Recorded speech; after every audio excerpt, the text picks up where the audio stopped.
Avendo trattato personalmente Tangentopoli 20 anni fa, potrei dire che la gran parte delle caratteristiche è simile, per non dire uguale.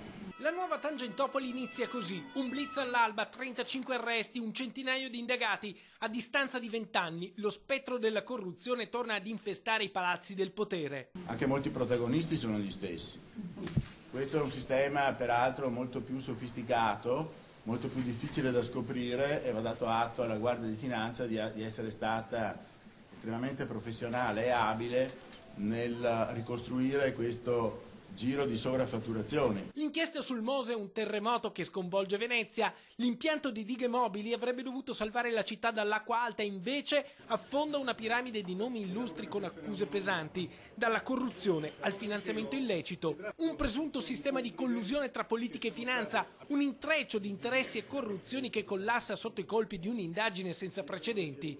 Ai domiciliari il sindaco di Venezia, Giorgio Orsoni, accusato di aver ricevuto finanziamenti illeciti dal consorzio Venezia Nuova per le elezioni comunali del 2010, che vinse come candidato del PD.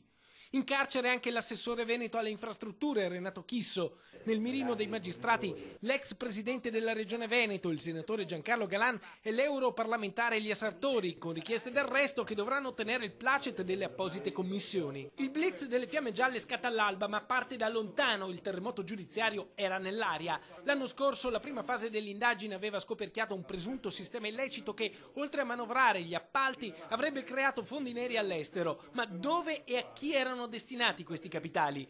Dopo gli arresti dei manager di Mantovani, colosso padovano nel campo delle costruzioni, e del consorzio Venezia Nuova, concessionario unico per la realizzazione del Mose, a cui è seguito l'arresto del padre del Mose, Giovanni Mazzacurati, gli inquirenti stavano stringendo il cerchio, fino al colpo di stamattina che apre il vaso di Pandora e fa esplodere una nuova Tangentopoli. Rispetto a 20 anni fa, però, il sistema corruttivo di oggi è molto più sofisticato. Lo dichiara il procuratore aggiunto di Venezia, Carlo Nordio, che mette sotto accusa la farraginosità e la complessità delle leggi. Alzare le pene come si continua a fare e contemplare nuovi reati non serve assolutamente a niente, come è dimostrato da questa inchiesta, dove si può dire in sintesi che le forze politiche non hanno imparato niente e non hanno dimenticato niente.